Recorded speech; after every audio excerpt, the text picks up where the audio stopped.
Hi, everyone. Welcome to the TheOpsNushkhe, the podcast where we unpack real playbooks behind operational excellence. Today, we have Nitya Gupta, a product and go to market leader who's worked across T-Mobile, Amazon, and now serves as an executive director of product at NetApp. What makes Nitya's journey fascinating is that she is operated at a scale very different industries, but execution behind the scene is always a challenge, right? Today, we are going to talk about scaling product and ops, decision making under uncertainty, and what really breaks companies as they grow. Nitya, welcome to the TheOpsNushkhe. So great to have you here. Thanks, Deepti. Nice to meet everybody, and really grateful for you to inviting me to your podcast today. My pleasure. Let's start right into it. So, Nitya, you've worked across telecom, e-commerce, and cloud infrastructure industries. Very different operating environment, right? So, from ops and strategy lens, what were the biggest differences that you noticed across all these industries? And I would also like to understand what surprised you, and if you've seen any similarities across the three. Yeah. That's a great question. Yeah, I definitely had the privilege of working in different industries. And before even T-Mobile, I was a consultant. So that's kind of a different way of working as well. But when I look at my career arc, I think all the companies that I've worked with have fundamentally shaped how I think about scale and execution. For example, in T-Mobile, network reliability, downtimes, there are no do-overs in network, right? So operation rigor was so critical from a T-Mobile perspective. When I joined Amazon, being comfortable with making decisions with less data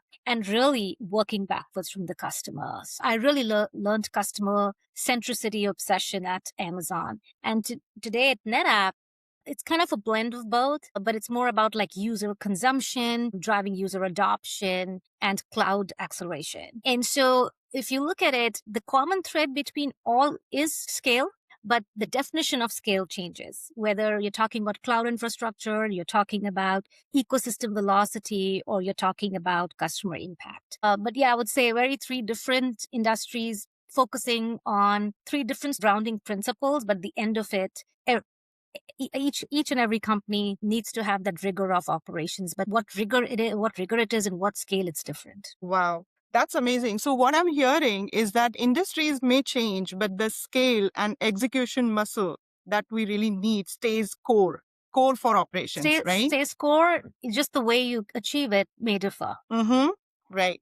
Okay. So, that brings me to my next question, actually, and which is what we've been talking about product versus ops. I would love to hear your perspective on how would you define relationship between product strategy and operations, especially in large tech and organizations that you've worked with? Yeah, great question. And actually one of my favorite ones, because I think a lot of people have treat product and ops as two different functions. Yes, literally they are two different functions, but they're so intertwined and they need to work so closely together to achieve that scale. I think sometimes teams miss that part of the puzzle, where product is all about, hey, why should we build, what customer problem we are solving, how do we delight our customers, and why we are building something. Operations is what really makes it a reality. So especially with the cloud acceleration, trying to get to a really frictionless product experience that we all trying to achieve, that relationship or that marriage between product and operations is significantly accelerating and increasing. And I've seen teams that who build the best products and who have the best successful businesses, I would say, are the ones who do not treat operations as just a downstream function, but they kind of include that in the product experience, I would say. So, and I'll go a little bit further and I say it's not just ops. There's a go-to-market aspect as well. And you would have seen me talk a lot about like the product part, the go-to-market part, and the scaling of operations. All three have to be so much in unison to build a successful business. Actually, it's fascinating to be honest, but there are a lot of times that we don't get it right. So, Nitya, that is so well explained answer. So, where do you think actually product and operations lose alignment in this case? because it seems like they need to work in synergy. Where do you think are typical failures? Yeah, I've been most of my roles, I would say, I've kind of been in the hub of either like road mapping or driving operational alignment and really kind of scaling the business. And I would say that the they're very simple. It's not that complicated actually. The barrier points usually comes with misalignment. When you don't have the right alignment and the priorities identified and ruthlessly prioritized universally. What I mean to say is that when product go to market and operations is in a room, we need to anchor ourselves in, hey, what is the business outcome? What are those goals? What are those top metrics that we are tracking towards? What is the North Star of the customer experience that we are going after? Are we aligned in that? And to achieve that North Star, you will have certain, strategies and tactics that you embark on to be able to make that happen, and not just aligning on that outcome and the path to get there and the prioritization, but also having the operational rigor to be able to follow through, review, and collect data and customer feedback to constantly reiterate. You got to have that muscle, and you need to be absolutely in sync with all the teams to be able to get to that North Star you're trying to achieve. So going back, I think it's, I sometimes feel like engineering, sales, finance, all are tracking towards different outcomes. And it's not really the misalignment doesn't come from a place of bad intent. It's just that they're tracking different outcomes. But you have to come together to really align on a shared outcome, and how do you get there? And each team has a part to play. Each team has a shared goal with each other. So I would say goal setting and having that rigor of continuously reviewing and collecting data and customer feedback directly to influence that is a very, very important part of making sure that you're having that alignment. It's not easy. It seems very easy. Yeah, get everybody in the room and get it done, but it's not that simple. It really takes that, I would say, a little bit of patience, or rather a lot of patience, and that operational rigor to get there. Mm-hmm. That is such a beautiful answer. I totally relate it in our environment also. It is fast scale environment. There are so many teams. Everyone has their priorities. Exactly. And so many stakeholders to collaborate with. So I'm going to, a bit of tangent here, maybe go deep dive into one of the comment that you had mentioned about, which is decision making under uncertainty or with limited data. So when you're dealing with limited data, how do you approach decision making? Are there any principles, frameworks that our audience can actually leverage to make sense of that unstructured data? If you could highlight this with any example, that's great too. Great question. So I think, first of all, uncertainty is very common in a it's by default, I think, in the fast moving environment. And this I really learned in Amazon. I'll say it wasn't something that I knew how to do, but I stopped looking for the perfect data. There's rarely ever perfect data. And so, kind of looking at one of the philosophies I use is, if I have 60 or 70% of data available, I can directionally make correct decisions. And then making sure that I have that customer feedback loop where I'm looking at what the customers is saying, looking at the friction points, and continuously validating that data and making changes along the way. And so I think it's very important to not just wait for the perfect data, but you have some direction, go for it. Long time back, one of my senior leaders once said that most decisions are doors that you can walk back through. Basically, it means that decisions are reversible. And so another exercise is to making sure that I differentiate between reversible and irreversible decisions. And if the answer is, hey, yes, we can revert back, yeah, let's move on with whatever data we have and look at how it fares in the market. And so that's really helped me. And I've also realized that when you build this kind of mindset in the team, people really get behind acting on a strategy or a decision with confidence and are able to experiment more. So that's kind of sort of the simple framework we use, or I use, for my decision making. Okay. So, not strive for perfection, but get things moving so that you can tweak your approach as you get to know more things and get more clarity Yeah. about decisions. Yeah. Otherwise, you're Okay. spending more time in analyzing and in the books rather than actually testing it out really in the real market out there. So I think that's constant reiteration and learning from the market also is very helpful in creating that data and build and moving ahead with your strategy. Mm-hmm. Okay. So I would like to ask you your thoughts on technology and ops integration this time. So, with platforms evolving so rapidly, especially when it comes to automation, AI, and new tooling coming up, how do you keep product and operations aligned without slowing down the teams?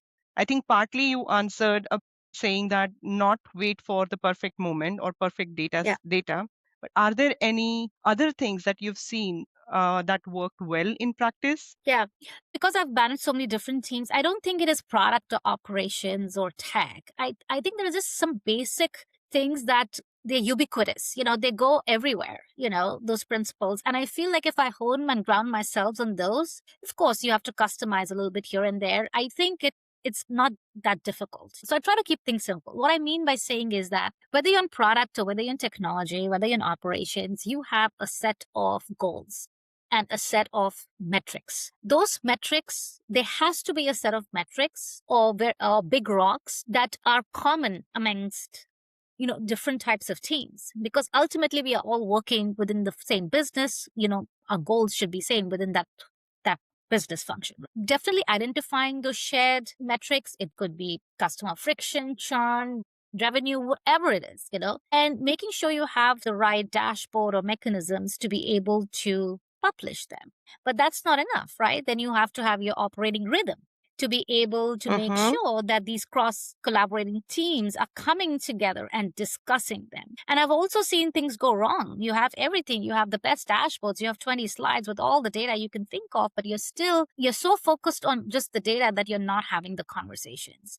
And I really feel that teams that are focusing more on tools and data and not those conversations in the room are the ones that are actually not moving fast enough. So have that Mm. balance of making sure you have those mechanisms in place, those cadenced operating rhythm where the teams are coming together and really focusing on the customer problem or whatever is the topic that is burning, and you're discussing it in a regular way and taking action and following through. There's also Mm-hmm. instances where you have a lot of conversations but nothing comes out. So I think just Mm-hmm. keeping it simple rather than trying to boil the ocean, looking at data week by week, having those conversations on a regular basis and having that mechanism of closing the loop on that issue of friction, I Mm-hmm. think makes a huge difference. And sometimes we overcomplicate things and rather than keeping it simple. And I would say for me, that is one of the biggest ways of driving alignment between product and tech and go to market and operations. I'll also give you one little thing that we did is we were never finishing a meeting. We were always running out Mm-hmm. of time to look at certain data. And so there were a couple of times where we say, you know what, we're only going to look at this one slide because it is so important. And we're only going to spend the next 30, 40, whatever minutes discussing what is in the slide in terms of what is stopping a customer or causing a dissatisfaction or whatever that is. Sometimes you have to make those decisions, or sometimes you have to take those paths to have the right conversations and bring the right people into the forum to be able to move forward in a positive way. Mm-hmm. Mm-hmm. That's so insightful. I'm reading between the lines. I think that, leadership and the people play so critical role in these type of environment. Leadership, especially keeping the team focused, knowing what is our long-term vision, right? So all of this is actually so much dependent on a effective leadership style. So what I would like to know is your leadership philosophy or practice that let's say has proven successful or has Yeah. been most critical for your success in the industry? Yeah, great question. And when I look back, I can't even remember since how many years I've been a people leader. And I've always learned something new from either a new leader coming in or my own style or from my own team. I'm constantly learning and it's evolved so much from when I started. I think the biggest thing for me is my role as a leader is about clarity, not control. I can only scale with clarity, not control. What that means is I cannot be in all the meetings. I cannot be making all the decisions. I cannot be a bottleneck. If I'm doing that, I'm being a bottleneck, and I'm really not going to be able to scale. And so, Uh-huh. rather than being a force multiplier, I'll end up being a bottleneck. So, the way I have changed my leadership style is my role is driving clarity, making sure my team understands what the big game is, what the big goal is, and how are we getting there? How we are getting there. That's Mm-hmm. number one. Secondly, is removing roadblocks for them so that they can run faster. If there is some this alignment with leadership or some upskilling that needs to happen or whatever that means, that's my job as a leader to enable that so that they can move faster and really giving them the freedom to go and be creative. Uh, and Mm-hmm. that for me is empowerment. And so I just try to keep it simple, making sure that I understand the vision. I create if I'm using my team and working with my team to create that vision, making sure I have the why behind that vision, and also having some Mm-hmm. simple frameworks. Like I said, when I'm removing roadblocks, when I'm removing roadblocks for them, they also should have some sort of framework where they're able to prioritize their work. They're able to make some trade-offs that's needed and not look at you for every of those decisions. And I really feel that Mm-hmm. when the teams understand the why and they have this framework that they can work off, they come up with some just amazing innovative ideas. They run faster, they're confident. That's really a good healthy team. And it's not easy to do. You have to constantly be working on it. But I think that's how I Mm-hmm. try to just keep it simple. And that's where I focus my leadership on. Okay, that was actually a powerful answer, Nitya. I love the statement you made, clarity over control, and how you prioritize unblocking roadblocks for your team so that they can take the lead and empower them to get their best out. I love that answer. So, this is on the leadership style. But how Yeah. about when you are hiring team? Are there any traits or skills that you keenly look for, or especially on from ops perspective or product, I mean any team Yeah. for Yeah. that Yeah. matter, Yeah. right? Like Yeah. what Yeah. are those key traits that you look for when Yeah. hiring somebody new? Because I'm sure there are lots of people who are now in growing sales operations and revenue operations in their companies. They would be Yeah. keen to know. I'm personally keen to know as well. Yeah. So I think going back, it's not product to ops. It's really fundamental to how I hire. I think the best people that I work with or I've hired are the ones who did not have the most polished resume on paper. I hire for Wow. mindset. I hire for mindset. And what that means is I want somebody who takes ownership. I want somebody to be able to work in uncertainty and ambiguity. That's the world we are in today, right?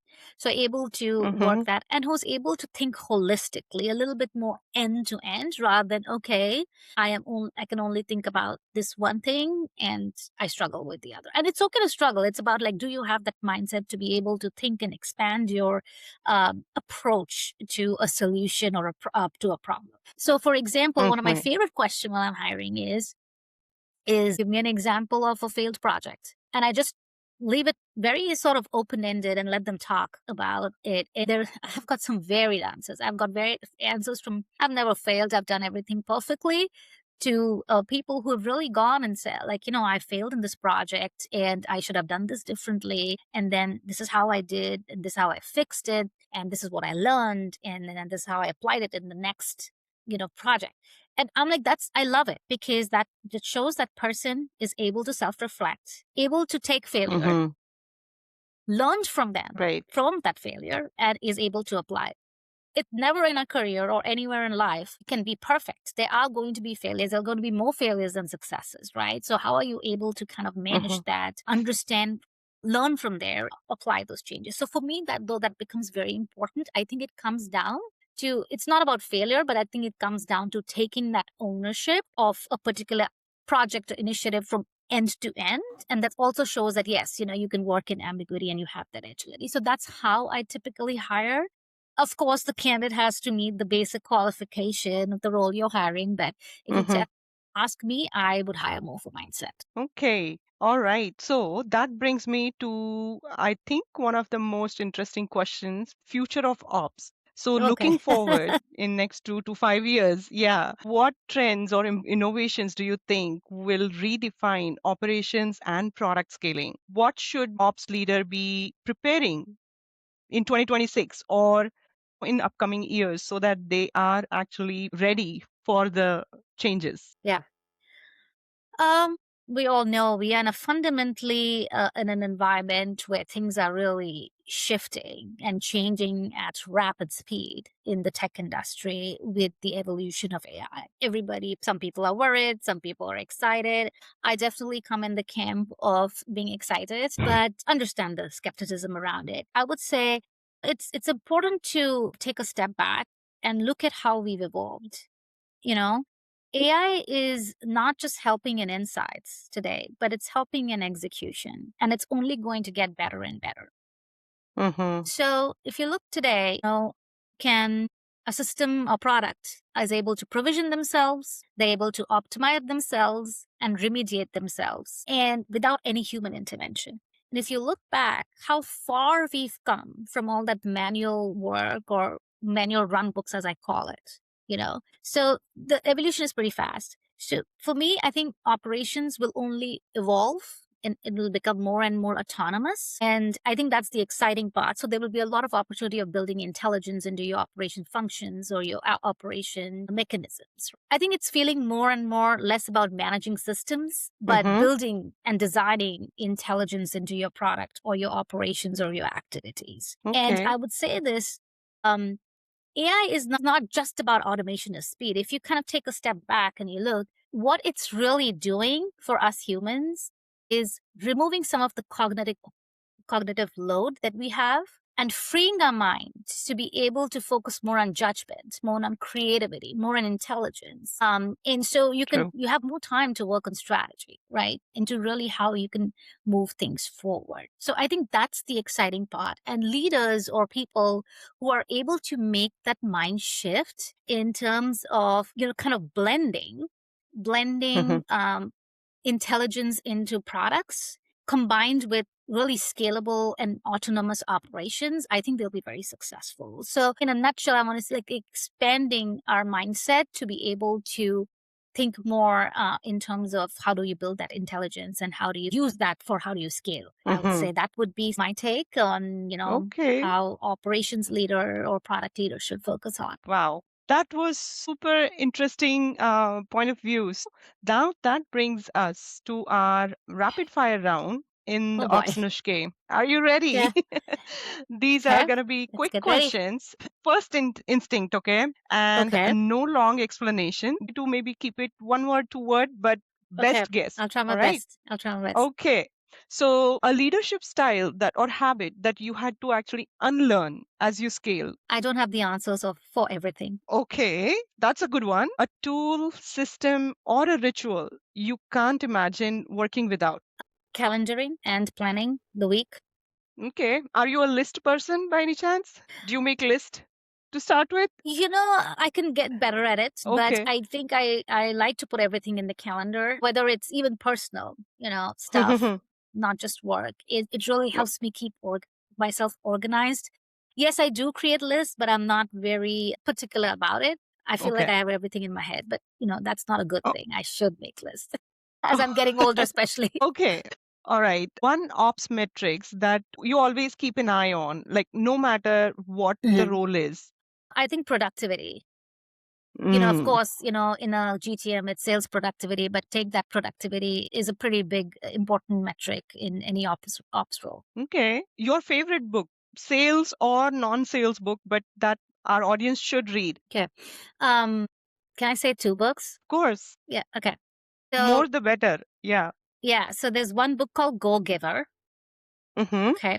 It's a very short book. It's one of my favorite books. It's all about mindsets and how do we think about our work. So I think I really, really loved it. And it really changed the way I thought about things. And somebody had gifted it to me almost like 10, 15 years back. And I actually go back and read it many times. And then the other one that I recently read, it's not a very recent book, but I recently read is Atomic Habits. And that's also particularly changed my mindset on how I goal set, whether it's personal or at work. So I think those two books, I just love it and I recommend it to a lot of people. Okay, I'm gonna make a note. I haven't read Go Giver, so that's the one Okay. which will be on Yeah. my list now. All right, I love those answers. Well, just on a personal side, a chai person or a coffee person, or none? Oh my God. I love both. You love both? Well, I Okay. love coffee in the morning, Uh-huh. black coffee, Okay. and then in the evening, I love my chai. So you can call Okay. me both. I All fluctuate right. both ways. Fluctuates. All right. I love those answers. Thank you so much, Nitya, for playing along. So that brings us to the end of our podcast, the very first episode. I'm so grateful for you to be able to attend this and do it with us. This has been an incredibly thoughtful conversation, Nitya. So thank you for sharing your wisdom, your practical insights through your strong experience. And for our listeners, if this episode resonated with you, please make sure to follow us on the Ops Nushke and share it with someone who's building or scaling teams right now. Thanks for listening, and we will see you in the next episode. Thank Thank you so you. much for having me. Appreciate it.